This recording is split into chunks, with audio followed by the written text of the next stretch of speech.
Good afternoon, students. Today class is 15 unit, 13th problem. That is 13th problem. The cost of article at a capacity level of 10,000 units given under a below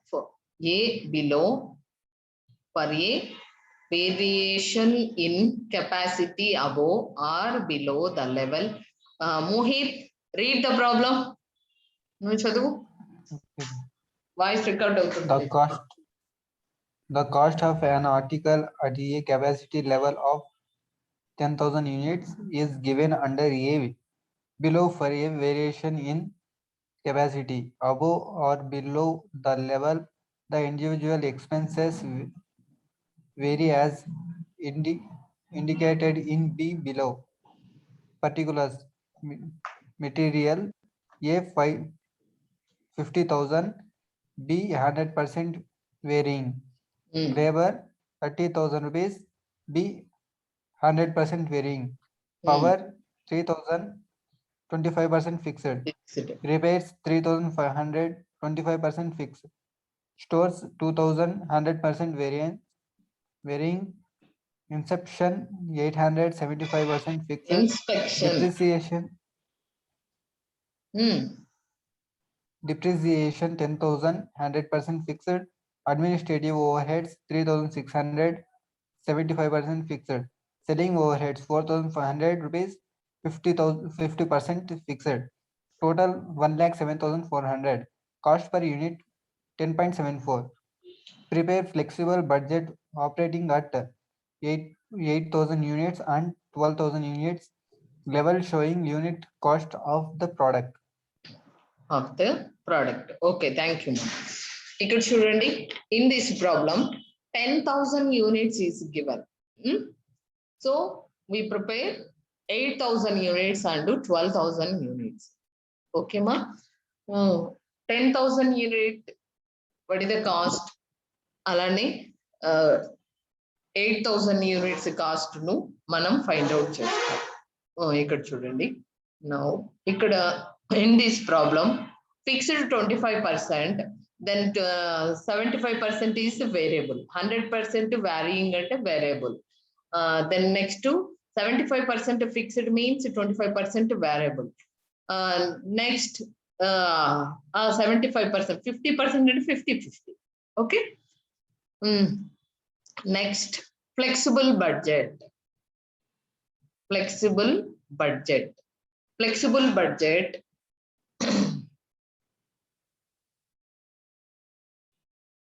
budget.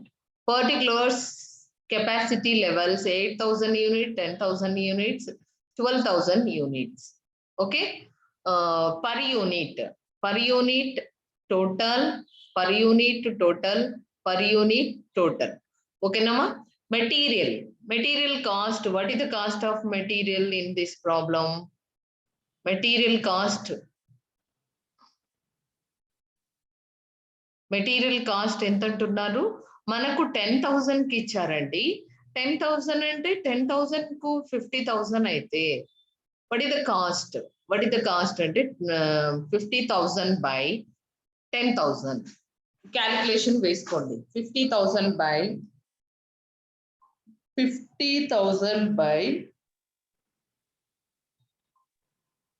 5 rupees madam. వచ్చింది కదా, అది calculation అన్నమాట. 5 rupees. So 5 rupees per cost అంటే 5 rupees into 8,000. 8,000 unit అంటే 40,000. Then next 5 rupees into 12,000, 60,000. Then labor is 10,000, 30,000 అయితే 10,000 units 30,000 అయితే 30,000 by 10,000 వేసింది 3 rupees. 3 into 8,000, 24,000. అలానే 3 into 12,000, 36,000. The prime cost is 8 rupees. 8 into 8, 64. 8 into 10, 80,000. 8 into 12, 96,000. That is the prime cost. Okay. Then next,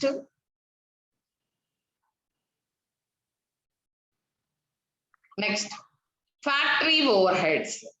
Factory overheads, what is the amount? 1,250. 20% fixed, variable 80%. Okay, ma? 20% fixed. 1,250 into 20 by 100 వేసుకుంటే మీకు ఎంత వస్తుంది? 20 by 100 వేసుకుంటే మీకు 600 fixed కాబట్టి total 600 వేసుకుంటాము. ఇప్పుడు what is the cost అన్నప్పుడు 600 క్యాలిక్యులేట్ చేసుకుంటే 0.075 అలానే 0.06 అంటే ఏంటమ్మా ఇది 600 by 10,000 యూనిట్స్ వేసుకుంటే మీకు ఈ పాయింట్స్ వస్తుంది. అలానే 600 by 8,000 యూనిట్స్, 600 by 12,000 యూనిట్స్. ఓకేనా? నెక్స్ట్ వేరియబుల్ 80% అంటే 24,000. మనకు 10,000 కి ఇచ్చారు, డోంట్ కన్ఫ్యూజ్ మా. 10,000 కి ఇచ్చారు కాబట్టి 10,000 కు ఫస్ట్ స్టార్ట్ చేస్తాము, దెన్ రిమైనింగ్ తర్వాత వేసుకుంటామండి. 24,000. అలానే ఇక్కడికి వచ్చేసరికి 18,000కి వచ్చేసరికి 8,000కి వచ్చేసరికి ఎంత అవుతుంది? రిమైనింగ్ ది బ్యాలెన్స్ వేసుకుంటాం.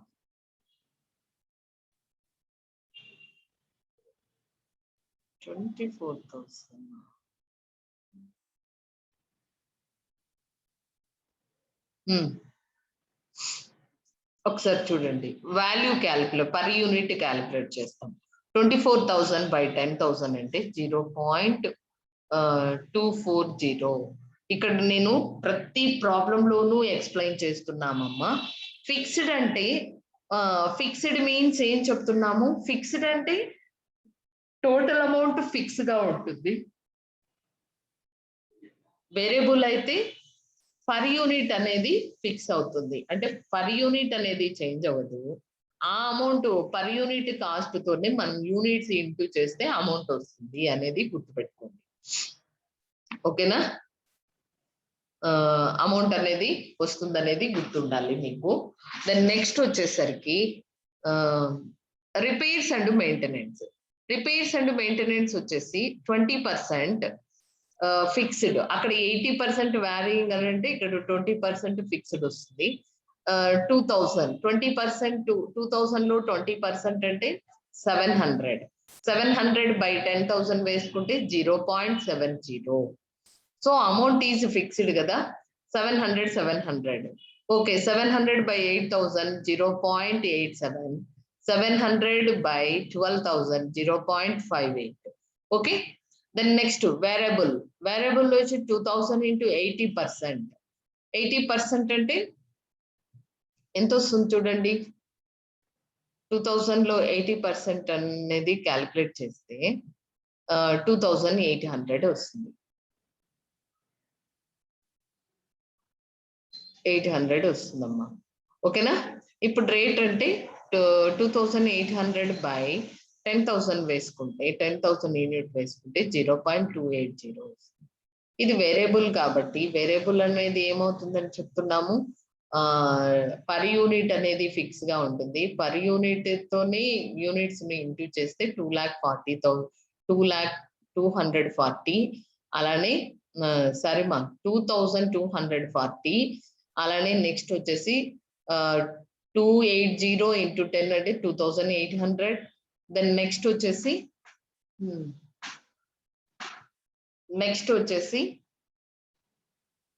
ఇక్కడ చూడండి, ఇది ఎలా క్యాలిక్యులేట్ చేస్తామంటే 80% అనేది తీసుకున్నామమ్మా, పర్ యూనిట్ క్యాలిక్యులేట్ చేస్తాము, ఇంటూ చేస్తే ఈ అమౌంట్ వస్తుంది. ఓకే కదా? Then next storage 100% vary. 100% what is the amount? ఒక్కసారి చెక్ చేద్దాం. What is the amount? Stores what is the amount? 2,000. Stores is 2,000 అంటున్నా. 2,000 అంటే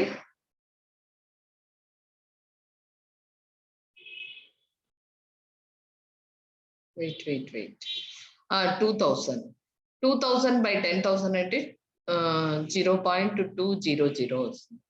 0.200 ఇంటూ 8 వేసుకుంటే 1600. అలానే 12 వేసుకుంటే 2400. Inspection 75% fixed. అలానే 500 లో 25% వచ్చేసి వేరియబుల్ అని అంటాం. వేరియబుల్ ఓకేనా, వేరియబుల్ అని అంటాం. 600 అంటే 600 వస్తుంది. 75% 600. అలానే తర్వాత వచ్చేసి వేరియబుల్ వచ్చేసి 200. ఇలా 0.075 600 ఫిక్స్డ్ కదా. ఫిక్స్డ్ అంటే ఫిక్స్డ్ అమౌంట్ ఫిక్స్డ్ ఉంటుంది. పర్ యూనిట్ వచ్చేసి చేంజ్ అవుతుంది. 600/8000 0.75, 600/10,000 0.60, 600/12,000 0.50. వేరియబుల్ కూడా, వేరియబుల్ ఏంటి ఇక్కడ, వాట్ ఇస్ ద అమౌంట్ అని అంటే వేరియబుల్ అమౌంట్ ఈజ్ 200 అని చెప్తుంది. 200 అయితే 200/10,000 వేసుకుంటే 0.20. ఇక్కడ వేరియబుల్లో పర్ యూనిట్ వచ్చేసి ఫిక్స్ గా ఉంటుంది. అమౌంట్ ఈజ్ చేంజ్ అవుతుంది. ఓకేనా, అలానే మిగతావి కూడా వేస్తాం. అడ్మినిస్ట్రేషన్ ఓవర్ హెడ్స్ వచ్చేసి 75% ఫిక్స్డ్, వేరియబుల్ వచ్చేసి 25%. ఇలా వేసుకున్న తర్వాత కాస్ట్ ఆఫ్ ప్రొడక్షన్ అంటుంది. కాస్ట్ ఆఫ్ ప్రొడక్షన్ లో add selling distribution over heads. Selling and distribution over heads. Selling and distribution over heads వచ్చేసరికి ఫిక్స్డ్ 75, వేరియబుల్ 25%. ఫస్ట్ మనం 10,000 కి క్యాల్కులేట్ చేసి తర్వాత 8,000, 12,000 కు చేసుకుంటామండి. ఇంకేమైనా డౌట్స్ ఉంటే చెప్పండి. This is the 13th problem. 13th problem. Tell me any doubts. ఇంకేమైనా డౌట్స్ ఉంటే చెప్పండి. We already work out 16 problems in this unit.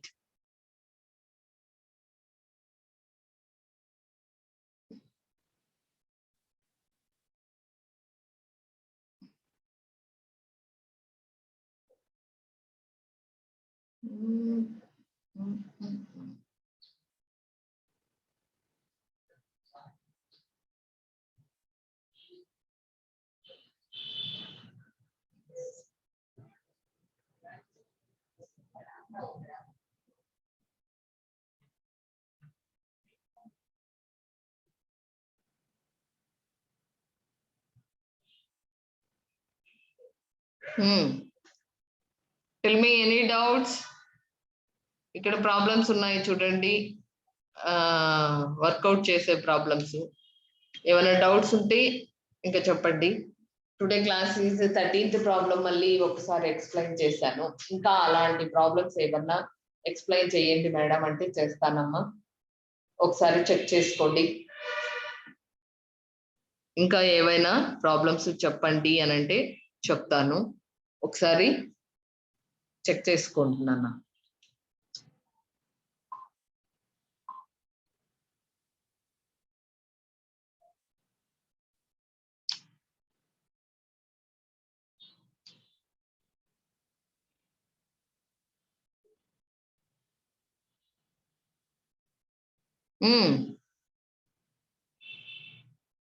Tell me any doubts. ఒకసారి ఈ యూనిట్ రివిజన్ చూద్దాం. ఇక్కడ today class is revision of this unit. Revision 16 problems చేసుకున్నాం కదా, ఒక్కసారి రివిజన్ చూద్దాం మనము. ఈ రివిజన్ ఏంటంటే ఇక్కడ మనకు ఫిక్స్డ్ బడ్జెట్, ఫ్లెక్సిబుల్ బడ్జెట్ అనేది, ఫిక్స్డ్ బడ్జెట్ ఫ్లెక్సిబుల్ బడ్జెట్ మనకు ప్రాబ్లమ్స్ ఎక్కువ అడిగేది ఫ్లెక్సిబుల్ బడ్జెటే అని చెప్తుంది. ఫ్లెక్సిబుల్ బడ్జెట్ వచ్చేసి మనకు ప్రాబ్లంలో ఒక పర్సెంటేజ్, ఒక కెపాసిటీ దగ్గర ఇచ్చినప్పుడు ఆటోమేటిక్ గా ఇంకొక కెపాసిటీని ఫైండ్ అవుట్ చేయొచ్చు. ఎయిదర్ అది లో యూనిట్స్ అయినా కావచ్చు, హైయెస్ట్ యూనిట్స్ అయినా కావచ్చు అనమాట. అది అంటే ఏంటంటే ఇప్పుడు మనం ప్రోడక్ట్ వచ్చేసి 10 యూనిట్స్ ఉన్నప్పుడు ఎంత ఖర్చు అయిందంటే మరి 10,000 యూనిట్స్ ఉన్నప్పుడు ఈ అమౌంట్ ఖర్చు అయిందంటే 12,000 యూనిట్స్ ఉన్నప్పుడు హౌ మచ్ అనేది క్యాలిక్యులేట్ చేస్తున్నాను. ఇది బడ్జెట్ అన్నమాట. బడ్జెట్ అనేది చేస్తేనే మీకు ఫ్యూచర్ లో మనం చేయాల్సిన వర్క్ అంతా కూడా డిస్టర్బ్ అవ్వకుండా ఈజీగా ప్లాన్ ప్రకారం చేసుకోవచ్చు ప్రొడక్షన్ అన్నది దీని కాన్సెప్ట్ అన్నమాట. ఇక్కడికి వచ్చేసేసరికి ఫ్లెక్సిబుల్ బడ్జెట్ లో వెరీ సింపుల్ అని చెప్పాం కదా, జస్ట్ లైక్ కాస్ట్ షీట్ లాగే direct labour, direct material, direct labour, తర్వాత డైరెక్ట్ ఎక్స్పెన్సెస్ యాడ్ చేసుకుంటే ప్రైమ్ కాస్ట్ వస్తుంది. దానికి ఫ్యాక్టరీ ఓవర్ హెడ్స్ యాడ్ చేస్తే వర్క్స్ కాస్ట్ వస్తుంది. వర్క్స్ కాస్ట్ కు ఆఫీస్ ఓవర్ హెడ్స్ యాడ్ చేస్తే ఆఫీస్ కాస్ట్ వస్తుంది. That is total cost of production అని కూడా అంటాము. కాస్ట్ ఆఫ్ ప్రొడక్షన్ లో సెల్లింగ్ తీసేస్తే ప్రాఫిట్ లాస్ అనేది, అంటే ఎక్కడ మనం 5th యూనిట్ లో చదివిన కాస్ట్ షీట్ అనేది దాని మోడల్లోనే వస్తుందమ్మా. అలా అయినా అడగచ్చు, లేదంటే ఇంకొకటి ఏంటి కాంట్రిబ్యూషన్ అన్నమాట. కాంట్రిబ్యూషన్ కానీ బిఈపి కానీ కూడా అడగచ్చు. అంటే ఏంటి టోటల్ గా ఈ మెథడ్స్ ఎక్కువగా అడగడానికి అవకాశం ఉంటుంది. మనకు ఎక్కువగా అనంటే కొంచెం ఫిష్ చేసి అలా ఇవ్వాలి అని అనుకుంటే మాత్రము ఈ పర్సంటేజ్ ఇచ్చి తర్వాత మిగతావి క్యాలిక్యులేట్ చేయమని చెప్పచ్చు. లేదా యూనిట్స్ ఇచ్చి యూనిట్స్ లో 70% ఉన్నప్పుడు ఈ యూనిట్స్ 75% ప్రొడక్షన్ చేస్తే వాల్యూస్ ఎన్ని, 80% చేస్తే ఎలా, 90% చేస్తే ఎలా అనేది కూడా అడగచ్చు. నాన్న వెరీ సింపుల్ నాన్న. మనం చిన్నప్పటి నుంచి నేర్చుకుంటున్నట్టే ఇక ఫిక్స్డ్ బడ్జెట్ అని ఫ్లెక్సిబుల్ బడ్జెట్ అనేది క్యాలిక్యులేట్ చేయాలి. వెరీ సింపుల్ గా చెప్పాలంటే 10 జామకాయలు 10 రూపాయలు పెట్టుకున్నామంటే 20 జామకాయలకు ఎంత అవుతుంది అనేది క్యాలిక్యులేట్ చేస్తాం. అలానే 5 జామకాయలే తీసుకుంటే ఎంత అవుతుంది. అలానే ఇక్కడ ప్రొడక్షన్ అన్నమాట. ప్రొడక్షన్ 10 ఇప్పుడు జామకాయల ప్లేస్ లో ఏదైనా ప్రొడక్షన్ తీసుకోండి. టీ షర్ట్స్ ప్రిపేర్ చేస్తుంది. 10 టీ షర్ట్లు వచ్చేసి 30,000 అని అంటే ఒక్కొక్క టీ షర్ట్ ఎంత పడుతుంది చెప్పండి.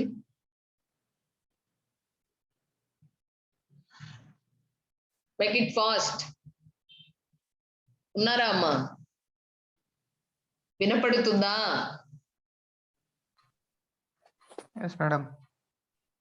ఇప్పుడు వచ్చేసి 10 టీ షర్ట్లు 30,000 అంటే ఒక్కో టీ షర్ట్ ఎంత పడుతున్నట్టు? ఒక టీ షర్ట్ ఎంత పడుతుంది? 3,000 పడుతుంది. ఇది అన్నమాట మన క్యాలిక్యులేషన్ కూడా అలా ఉంటుంది. 10 టీ షర్ట్స్ తీసుకుంటే మనకు ఒక్కొక్క దానికి 3,000 అయినప్పుడు 10కి ఎంత అవుతుంది? 30,000 అంటున్నాం. లేదు 10 ఎందుకులే ఇంకా తక్కువ తీసుకుందాం అన్నప్పుడు బడ్జెట్ తగ్గుతుంది. అది అన్నమాట ఇక్కడ. ఎక్కువైతే ఎక్కువ అవుతుంది అన్నది గుర్తుపెట్టుకుంటుంది. వాడు ప్రాబ్లం లో ఏం అడిగాడు దాన్ని బేస్ చేసుకొని మనం చేయాల్సి ఉంటుందమ్మా ప్రాబ్లము. ఇంకా వేరే ఏమి డిఫికల్ట్ లేవు ఇక్కడ. ఇంకొక 1 మోర్ థింగ్ ఏంటి, ప్రొఫార్మా ఈజీగా గుర్తుపెట్టుకోవచ్చు మీరు. ఏముంది? పర్టికులర్స్, తర్వాత దేర్ ఈస్ నో డెబిటివ్ క్రెడిటివ్ ఉండదు. తర్వాత ఇంకేముంటుంది? పర్టికులర్స్ తర్వాత కెపాసిటీ లెవెల్ అని అక్కడ ఎన్ని units per unit total amount. అలా మనం ప్రొఫార్మా వేసుకున్నామంటే ఈజీగా చేయొచ్చు. ఇక్కడ ఇంకా ఏం చెప్పచ్చు అని అంటే ఇలా మీరు ఏంటి ఏ కెపాసిటీ లెవెల్కి ఇచ్చారు, దాంట్లో మళ్ళీ ఇచ్చిన ఎక్స్పెన్సెస్ లో ఫిక్స్డ్ ఎంత, వేరియబుల్ ఎంత అనేది పర్సంటేజ్ ఇచ్చినప్పుడు ఆ పర్సంటేజ్ ప్రకారమే క్యాలిక్యులేట్ చేస్తాము. ఇంకా ఫిక్స్డ్, ఫర్ ఎగ్జాంపుల్ ఫిక్స్డ్ 20% అంటే what is the meaning? Next 20% అన్నారంటే what is the meaning? Next fixed వచ్చేసి ఫిక్స్డ్ 20% అంటే వేరియబుల్ 80%, వేరియబుల్ 75% అంటే ఫిక్స్డ్ 25%. అంతే కదండి. ఆటోమేటిక్ గా ఒకటి చెప్పిన ఈజీగా రెండవది ఫైండ్ అవుట్ చేయొచ్చు. లేదు అంటే క్లియర్ గా వాడు రెండు కూడా మనకు ప్రాబ్లమ్స్ లో ఇస్తారండి. రెండు కూడా అంటే ఏంటి, ఫిక్స్డ్ ఎంత అని చెప్తే ఆటోమేటిక్ గా రిమైనింగ్ ది వేరియబుల్ అవుతుంది. ఫర్ ఎగ్జాంపుల్ 50% అంటే 50% వేరియబుల్, 50% ఫిక్స్డ్, ఇలా అన్నమాట. ఇది కూడా చాలా ఇంపార్టెంట్. ఇంకా వన్ మోర్ థింగ్ ఏంటంటే, మనము ఫిక్స్డ్ వేరియబుల్ అన్నప్పుడు సింపుల్ గా ఈజీగా గుర్తుపెట్టుకోవచ్చండి. Fixed amount is fixed for all levels. Fixed for all levels అంటే ఏంటి, ఇప్పుడు 10,000 యూనిట్స్ తీసుకున్నప్పుడు మనకు 35 రూపీస్ అయ్యిందంటే మిగతా 8,000 కు ఎంత అవుతుంది అనేది క్యాల్కులేట్ చేసుకుంటూ వస్తామమ్మా. ఇది ఫిక్స్డ్ అన్నప్పుడు fixed amount is fixed, rate change అవుతుంది. అలానే వేరియబుల్ అన్నప్పుడు రేట్ ఫిక్స్ గా ఉంటుంది, అమౌంట్ చేంజ్ అవుతుంది. ఇది మనం చెప్పుకోదలుచుకున్న ఫ్లెక్సిబుల్ బడ్జెట్ గురించి మళ్ళీ రివిజన్ అమ్మ. వన్స్ సిలబస్ అయిపోయిన తర్వాత ఒక్కసారి చేసే రివిజన్ అని చెప్తున్నాము. ఇంకేమైనా డౌట్స్ ఉంటే చెప్పండి. మొత్తానికి యూనిట్ మొత్తం ఒకసారి రివిజన్ చేసుకున్నాము. ప్రాబ్లమ్స్ అయిపోయినాయి కాబట్టి ఒకసారి మళ్ళీ రివిజన్ చేసుకున్నామమ్మా. ఇంకేమైనా డౌట్స్ ఉంటే చెప్పండి నాన్న.